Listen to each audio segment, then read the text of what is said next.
We want to thank our partner, AvaSure. Over 1,100 hospitals are using AvaSure's virtual care platform to engage with patients, optimize staffing, and seamlessly blend remote and in-person treatment at scale.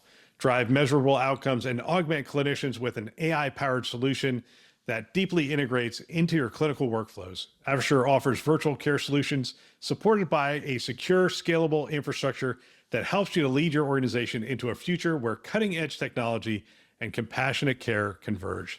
For more information, check them out at thisweekhealth.com/AvaSure. Today on Newsday.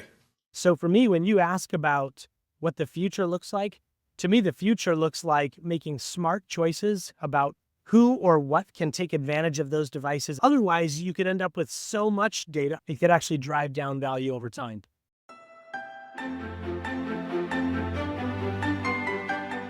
My name is Bill Russell. I'm a former CIO for a 16-hospital system and creator of This Week Health, where we are dedicated to transforming healthcare one connection at a time.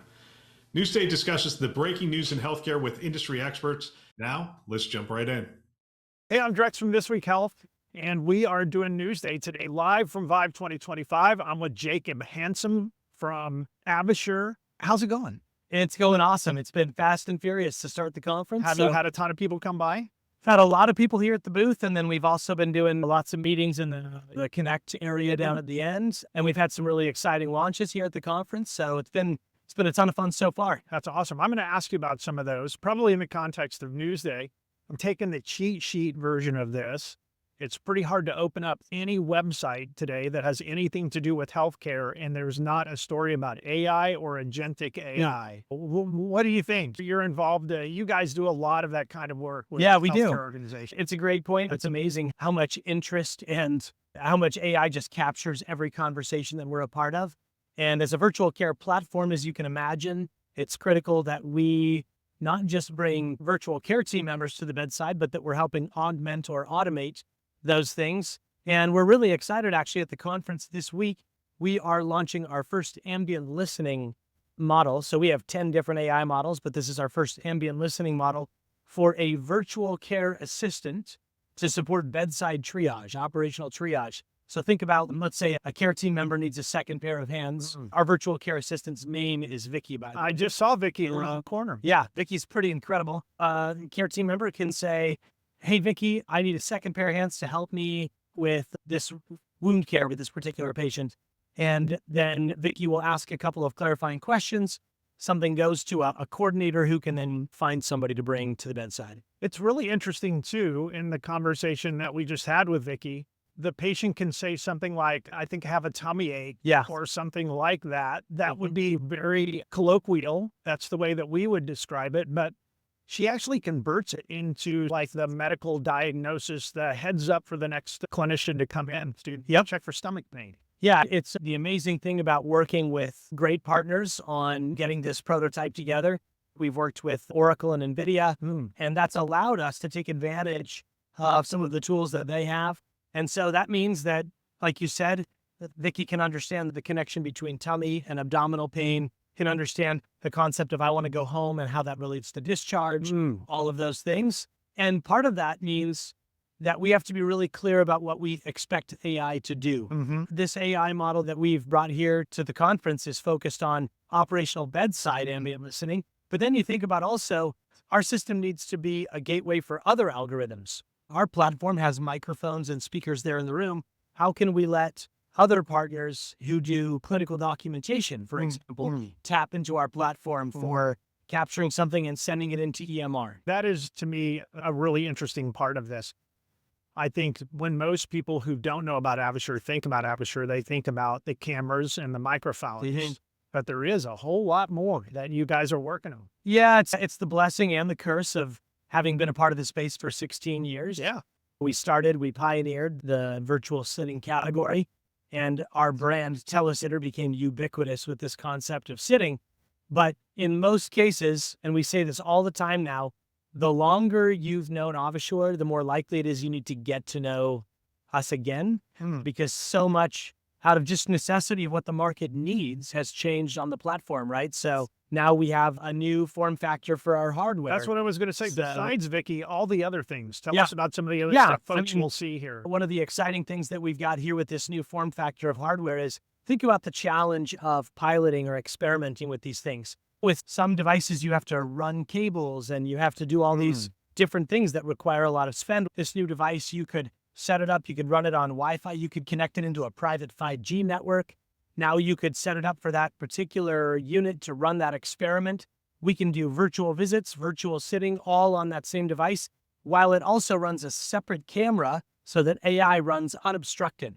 So AI is running in the background, watching for falls or elopement, patient turns, mobility, all of those things. And then at the same time, while AI is doing all of that, a virtual nurse could be talking to a patient about respiratory therapy, and a sitter could be watching for falls. All of that happening simultaneously. Through a single device. Yep.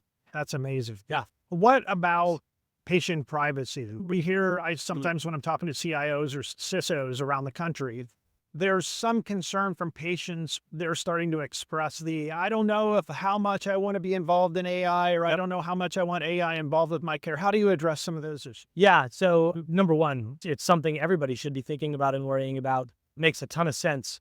I would say a couple things. One is awareness at the bedside of when these devices are active or not. There need to be really clear signals. So some of our devices have a light that will say, look, this is either active or not.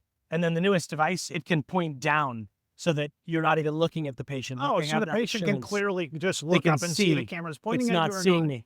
And then for the secondary camera, we can choose whether that should be active or not. And then the last thing I want to mention is there's always going to be a debate about AI and whether it runs at the edge or in a centralized setting, if it's a federated learning model. The key is we don't capture and record that video. So what patients need to have confidence in is the fact that this is directly consumed, not stored. It doesn't end up anywhere where it's being held. Their image isn't being captured and kept track of, right?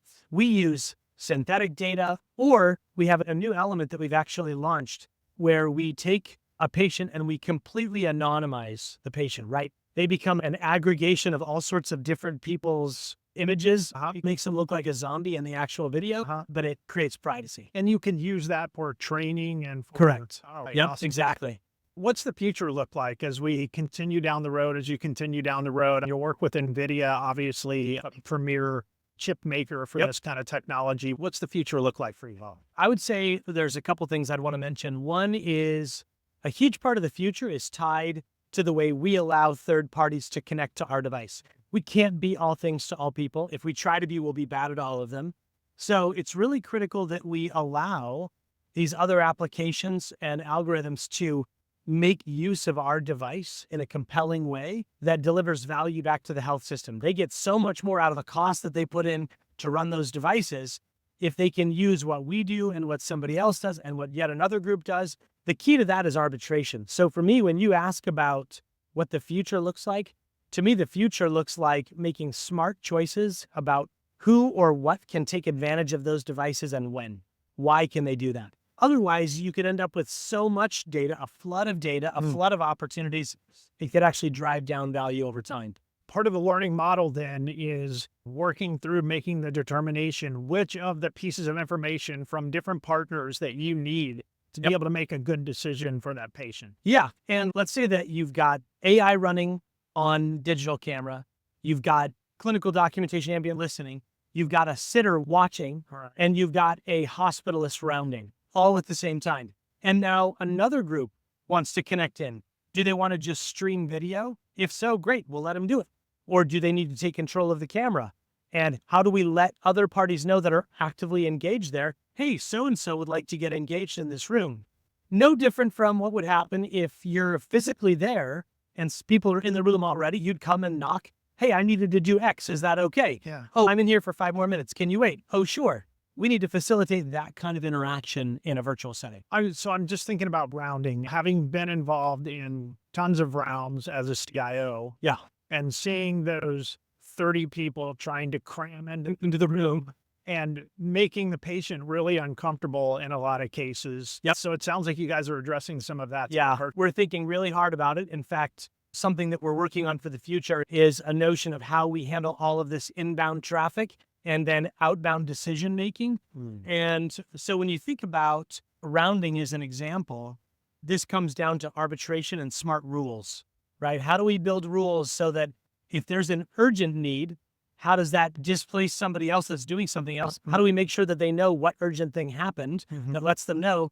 And then from the patient's experience standpoint, we've got things like a doorbell when somebody connects, so they know.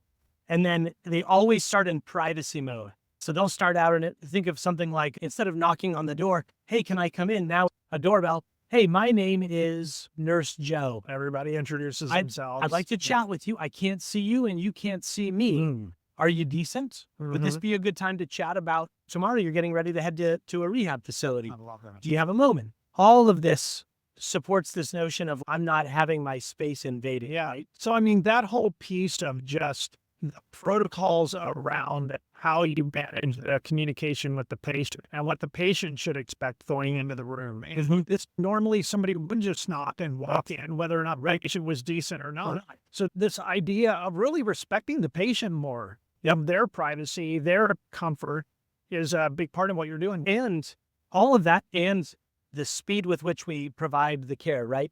When I had a hip replacement about 13 years ago, and when I got that replacement, when it was my turn to be discharged, they told me, hey, somebody's coming. Hour passed, 2 hours passed, 3 hours passed, 4 hours passed.